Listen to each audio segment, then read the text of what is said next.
I'm Mark Simonson. I'm a graphic designer, but mainly these days I design fonts. And I'm Pat Thompson. I'm also a graphic designer, and I'm a creative director at Triangle Park Creative in Minneapolis. Mostly we don't do campaign graphics because they never pay their bills. So, it's true.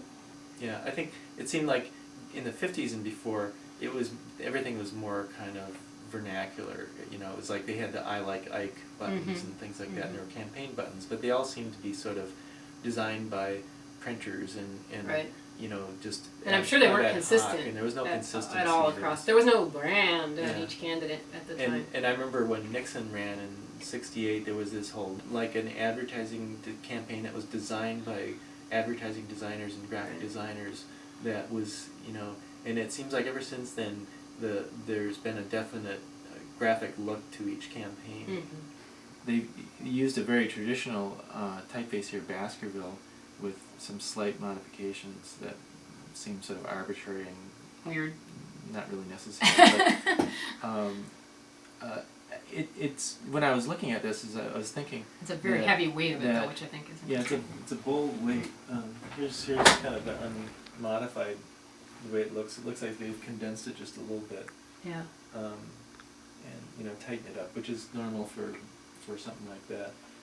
It made me wonder if they had possibly, like if you change this to, like, say, Helvetica, you get a very kind of monotonous effect over on the left, and so this hill is very H-I-I-L. It may be that they chose the serif typeface just because it looks better. It looks better. Yeah. Putting stuff up here kind of makes it a little too busy and kind of less readable, because part of what makes upper and lowercase words readable is the shape of the word, and they're kind of undermining that a little bit by filling it in so it's all like one big block.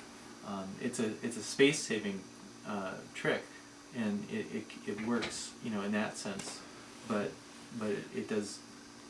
You know, it does hurt the readability just slightly. But it's interesting that this says for president at all, and I know this was not really made by his campaign, but this just says Obama, you know?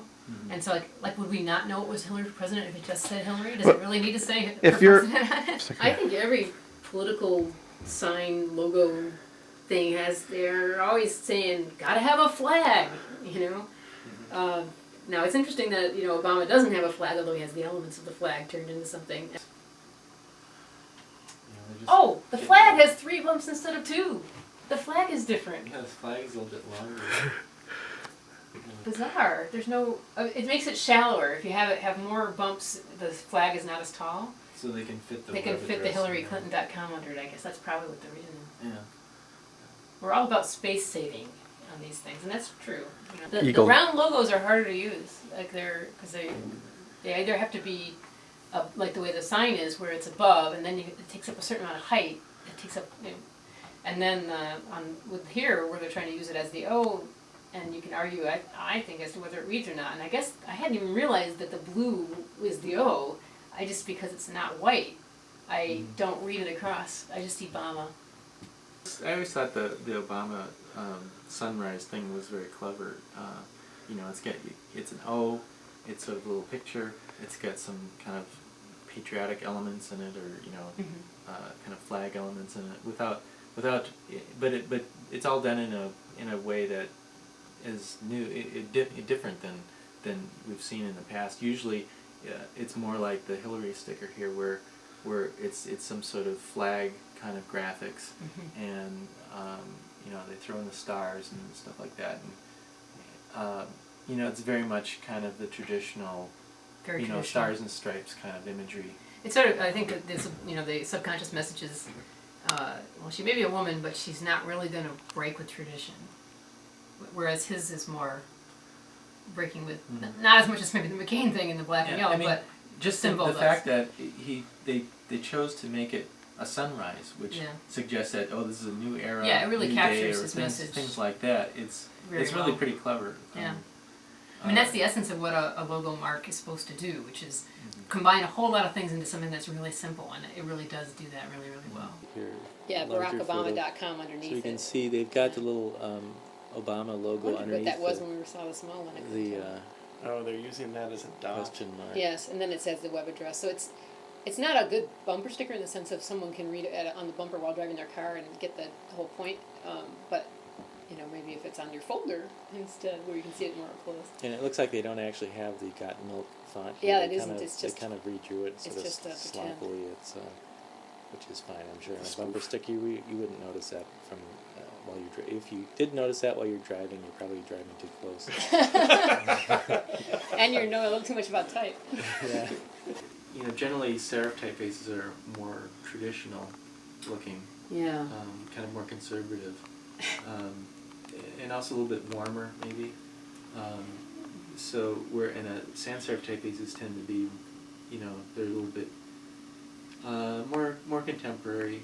But also, I think some of the analysis of the graphics from the 2004 election was that, you know, that the Bush-Cheney graphics were kind of forceful and active looking. They were using a real bold italic sans serif typeface. All caps. A lot of people use all caps, but and then like Kerry's was serif, and that was wimpy, and so I think there's becoming this sort of wimpy and also sort of feminized association with serif in campaign graphics anyway.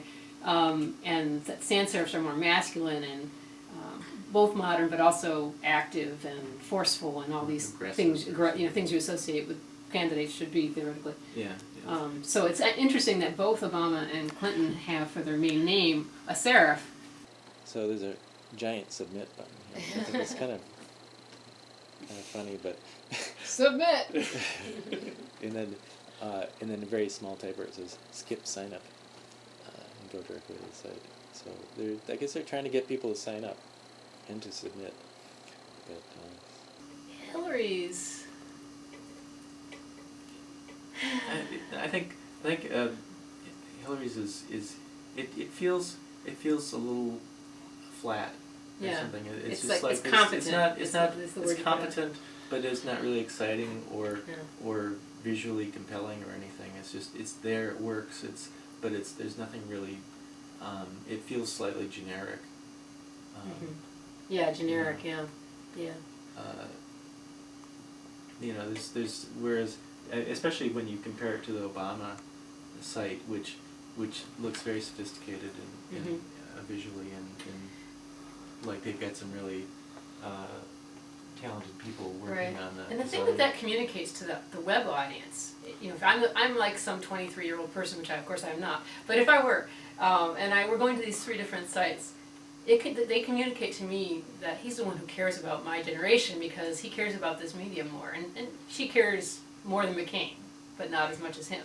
And so it's a continuum. But do we have any advice for Obama on what he should do with his graphics? I don't know that we do. Yeah, you know, I guess if I had a criticism for Obama's site, it would be that it almost looks too good to be true.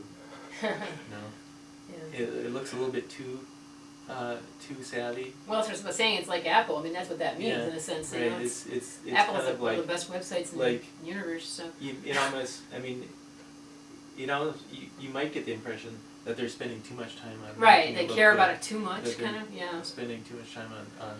Right. You know, there's a certain element of people who, when they see something really well designed, they think, oh, they're not really concentrating on the things that matter. They're just concerned about appearances. Yeah. Right.